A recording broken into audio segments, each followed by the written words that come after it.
Au milieu du XVe siècle, le centre et le sud de l'Afrique sont encore inconnus en Europe. Cela fait pourtant des siècles que les Arabes ont ouvert des routes commerciales qui traversent l'immense désert du Sahara et qui alimentent le bassin méditerranéen en or, en ivoire et en esclaves. L'Europe porte alors plus d'intérêt pour les routes commerciales fructueuses en provenance d'Asie, avec notamment l'importation de la soie et des épices. Mais depuis peu, l'expansion de l'Empire ottoman menace ces routes, et les royaumes de la péninsule ibérique se mettent à rêver de découvrir de nouvelles voies maritimes vers l'Asie afin de s'emparer de ces commerces. Le Portugal prend l'avantage en inventant la caravelle, un navire léger et souple qui lui permet d'accélérer l'exploration des côtes africaines. Le pays y construit des comptoirs afin de détourner les routes commerciales terrestres, dont le très rentable commerce des esclaves. En 1498, Vasco da Gama atteint l'Inde. Le Portugal s'impose rapidement dans l'océan Indien et s'empare du commerce des épices. Le pays s'enrichit et ne subit aucune concurrence de l'Empire espagnol, car les deux se sont mis d'accord pour se partager le monde via le traité de Tordesillas. L'Espagne se concentre donc sur le continent américain. En 1580, après une guerre de succession, la couronne d'Espagne prend le contrôle du Portugal pour former l'Union ibérique. Nouvelle puissance maritime, les Néerlandais profitent de la situation pour s'emparer de colonies portugaises. Finalement, le Portugal retrouve son indépendance et tente de reprendre le contrôle des commerces en Afrique. Mais le pays doit désormais faire face à la concurrence de nouvelles puissances européennes qui s'installent à leur tour sur les côtes africaines. La situation reste alors relativement stable pendant plusieurs siècles, chacun gérant ses propres routes commerciales. La traite négrière devient le plus gros marché, les navires européens achètent des esclaves qu'ils partent échanger en Amérique contre de l'or et des produits locaux tels que du sucre ou du café. À partir du milieu du XVIIIe siècle, des mouvements anti-esclavagistes prennent de l'ampleur en Europe et gagnent progressivement la suppression de la traite des êtres humains et de l'esclavagisme. Aux États-Unis, un projet de rapatriement des esclaves affranchis vers l'Afrique se met en place. Une colonie est implantée et permet le retour de milliers d'anciens esclaves. Bien que la relation avec les indigènes soit conflictuelle, ceux-ci obtiennent en 1847 l'indépendance du Libéria. Quelques années plus tard, la France et l'Égypte inaugurent le canal de Suez, ouvrant une nouvelle route maritime plus courte vers l'Asie. Dans les colonies africaines, l'intérêt se porte désormais sur le contrôle des terres arables afin d'y développer une agriculture intensive de produits principalement destinés aux marchés européens. En explorant les terres, les colons découvrent que le continent est riche en ressources, ce qui attise l'appétit des puissances européennes en plein développement industriel. La tension monte vite à cause de la concurrence entre les nations européennes. En 1884, une conférence est organisée à Berlin pour réglementer la colonisation. Le roi des Belges, Léopold II, y obtient comme possession personnelle un immense territoire encore peu connu en plein cœur du continent. L'Allemagne, l'Espagne et l'Italie s'emparent de territoires tandis que le Royaume-Uni reçoit l'Égypte. Désormais, chacun peut revendiquer des terres à condition de les occuper.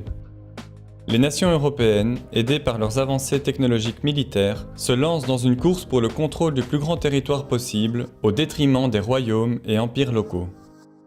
Dans la plupart des cas, les terres sont volées et redistribuées aux colons, les peuples indigènes sont soumis à des impôts, mais n'ayant pas de monnaie pour les payer, se retrouvent à travailler dans les champs ou dans les mines, ce qui devient une forme de travail forcé. L'Italie, qui contrôle l'Érythrée et la Somalie, échoue à conquérir l'empire d'Abyssinie, qui y gagne la reconnaissance internationale de sa souveraineté. Après la découverte de diamants et d'or au sud du continent, l'empire britannique s'étend et s'empare des États du Transvaal et d'Orange, tous deux formés par les Boers, des descendants de colons, principalement hollandais, ayant fui l'arrivée des Britanniques. En 1908, le roi Léopold II cède le Congo à la Belgique. 2 ans plus tard, après de longues négociations, les colonies britanniques du sud du continent obtiennent leur indépendance en formant l'Union de l'Afrique du Sud. Le nouveau pays reste cependant lié à l'Empire britannique en devenant un de ses dominions, laissant certains pouvoirs à la couronne britannique. Lors de la Première Guerre mondiale, les colonies sont mises à contribution dans l'effort de guerre. Des centaines de milliers d'hommes en provenance des colonies sont envoyés sur les fronts européens et africains. Le Royaume-Uni, la France, la Belgique et l'Afrique du Sud s'emparent des colonies allemandes. À la sortie de la guerre, une révolution indépendantiste éclate en Égypte. Le Royaume-Uni est contraint de reconnaître la fin de son protectorat, mais le pays conserve le contrôle du canal de Suez en y laissant ses armées. En 1935, l'Italie retente la conquête de l'Abyssinie. Cette fois, l'armée italienne prend le dessus et s'empare progressivement des territoires. Mais l'Abyssinie ne signera jamais d'armistice. La Seconde Guerre mondiale éclate en Europe. À nouveau, des centaines de milliers d'Africains sont impliqués et combattent sur différents fronts. L'Italie, alliée à l'Allemagne nazie, y perd ses colonies. À la sortie de la Seconde Guerre mondiale, l'Abyssinie devient l'Éthiopie et retrouve sa souveraineté. Des discussions sont engagées à l'ONU pour l'avenir des autres colonies italiennes. Les nations européennes étant affaiblies par la guerre, les États-Unis entrent en jeu. Craignant la montée en puissance de l'URSS et une poussée du communisme dans le monde, le pays soutient l'indépendance des colonies et leur admission à l'ONU. Une insurrection éclate à Madagascar contre l'occupant français, celle-ci est matée dans le sang. L'Italie obtient finalement le contrôle de la Somalie pour encore 10 ans, alors que la Libye devient indépendante. Au Kenya commence aussi une insurrection anticoloniale, celle-ci durera 8 ans et la répression fera de très nombreuses victimes civiles. En 1952, l'armée égyptienne renverse la monarchie, puis entame une politique anticoloniale. D'un côté, le pays noue des contacts avec l'URSS pour se fournir en armement.